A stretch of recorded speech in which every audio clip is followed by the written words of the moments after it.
Okay, everybody interested? This is the new way to tell how a guitar is a fake Les Paul or not. Okay. First things are that you know people that own these guitars they use the nickname Lester. If it's a real Les Paul, it's a Lester for short. And those that own the fake ones, they call them Chesters because they're from China.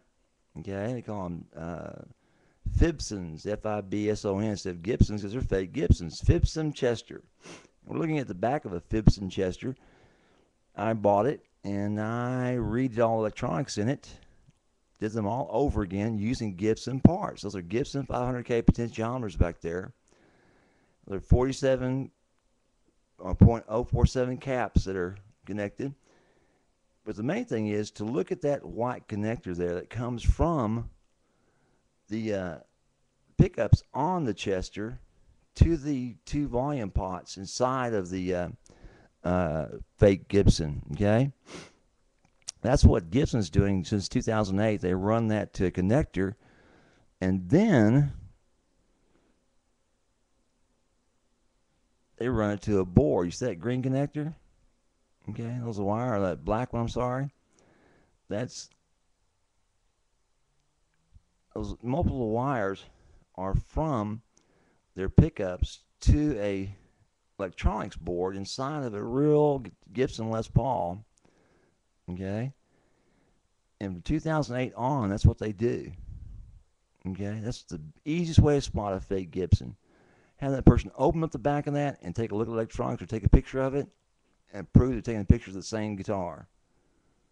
Okay, because they used to say, well, you could tell a Fibson or a Chester simply by the sound of it. They sound awful. Well, some of them do, but it's very cheap to get in there and change over electronics. It's very simple. If I can do it, anybody can do it. Now, I'm a complete moron, so they say. But you can buy these pots for $9 a piece, from a music supply store. The wire is dirt cheap. The work takes a little, getting used to doing it. But within a couple of hours, you've got yourself a guitar that's going to sound like a, real Les Paul if the pickups are any good. And what I did, I tested the pickups on this Chester. They push 16, and darned if this guitar I've got here in front of me that I've been testing against, it pushes 16 too.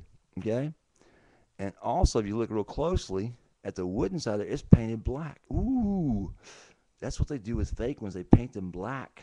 Okay, inside so you can't see the wood. If you see the wood's real or plywood or junky wood, they painted that black. But Gibson painted it black, I guarantee you. Okay. Another quick way to tell, they say, oh, the electronics are sloppy. Okay.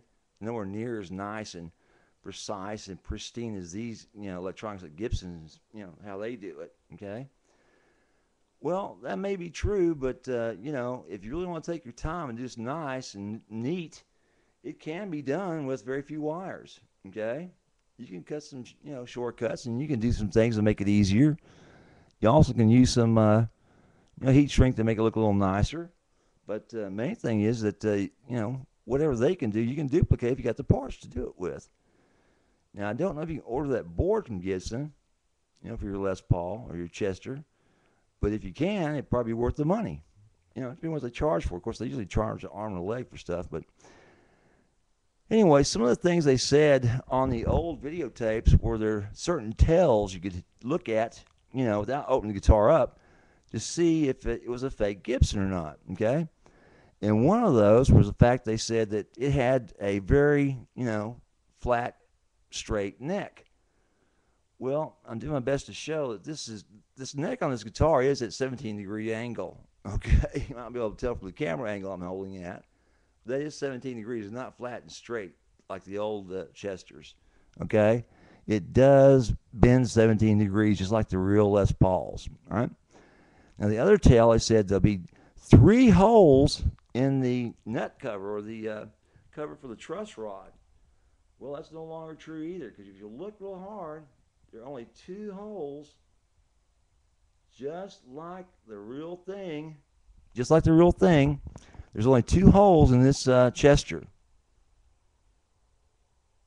where the truss rod plate goes, okay? And something else you have to look at, does it have a nut? Or does it have a truss rod inside of it? Well, yes, it does, as a matter of fact. If you look down inside of this guitar, and it's a Chester for sure, I'm not lying to you, it does have a truss rod nut. Hold on a second, I'll put some light on the subject. Hold on.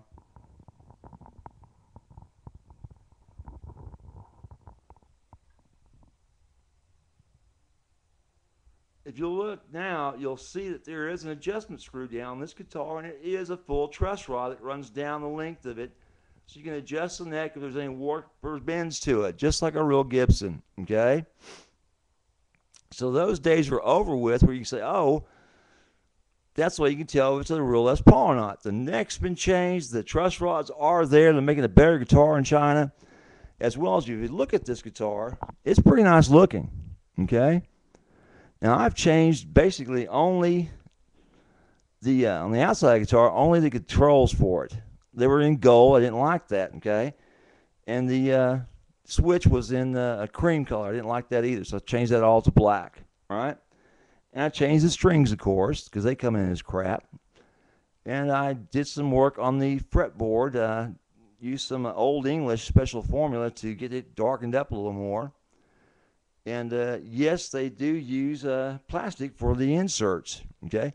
But if you'll look at the headstock on this thing, it looks exactly like a Les Paul. And the difference between this Chester and a real Les Paul is about, oh God, this thing cost, well, if you deduct the cost of shipping and freight and duties, and you deduct the cost for the case I got with it, the difference is about $4,000. Okay, it's quite a difference. All right, now this one is a guitar. This is a Les Paul Standard from China. Okay, and when I drilled out the thing to put these bigger potentiometers in here, the shafts are much wider than the ones that came with the Chester.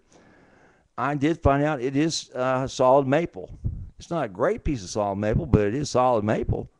Okay? All right? And one thing to remember is don't buy a guitar from a guy named Dave at Trade Town. You know, he sold hundreds of them, 800, 900 guitars. He will screw you if he has to. Okay? If he's out of a particular model, he'll sell you one that's not like the one you want or delay it for weeks upon week. And he also has a thing where he sells you a Les Paul Deluxe, and he'll have a veneer top on it. A friend of mine got screwed over by Dave when he bought two Les Paul Deluxes, and both had cheap veneer tops to emulate flamed maple. Okay? Now, the rest of the guitars were in good shape. But, you know, it just chapped his ass. They pulled that trick on. There's a bunch of cracks in his flame maple, as well as pieces of them missing that just varnished over. That kind of upset me, you know, a great deal. But I made this thing look just exactly like another Les Paul that I have. And you can hardly tell the difference, okay? This one also has a three-piece neck, okay? I don't know if the camera's going to be able to pick this up. It's not a great camera. But you'll see where the headstock was pieced right there. Okay. You'll see the piece down here by the connector to the body. All right.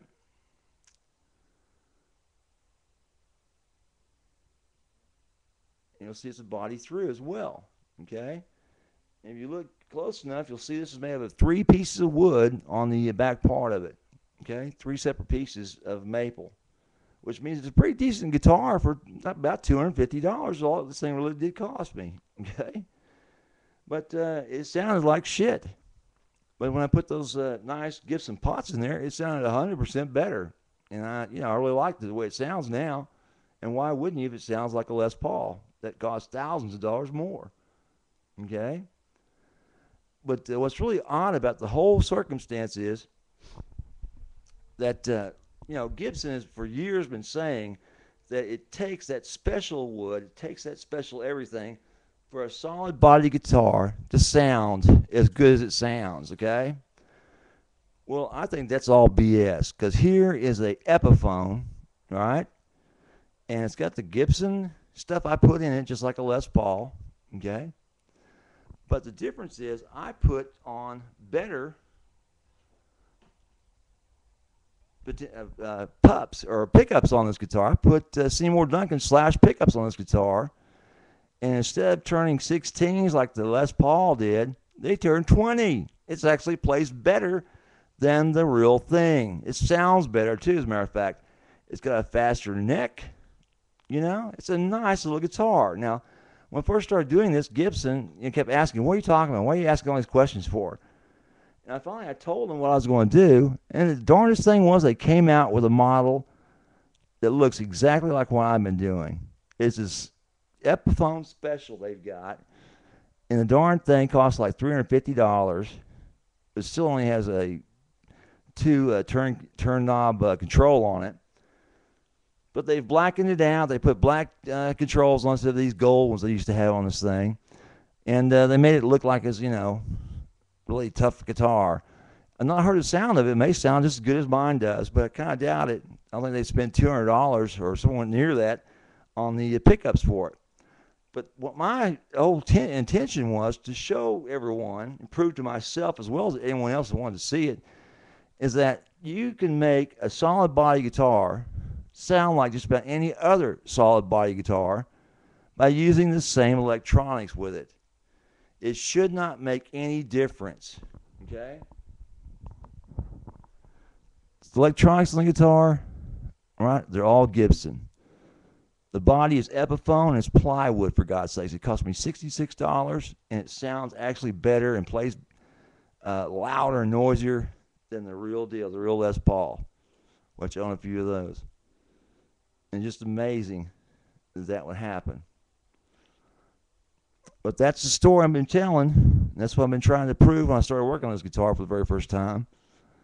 And I'm no technician for guitars. I had somebody to do that for us when we were back in the day, okay? That knew what he was doing much better than I did. Of course, he fell for the same thing I fell for. I believed it too. But it's just not true.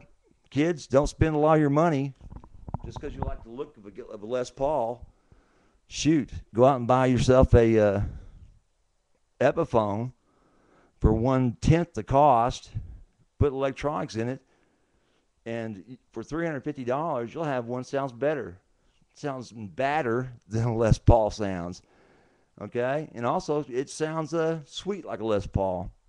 This guitar here cost me $350 total, and most of it's electronics. And $66 came for the guitar itself at the pawn shop, and that's what this guitar can do. And later, I'm going to try to record the sounds from it and prove to you.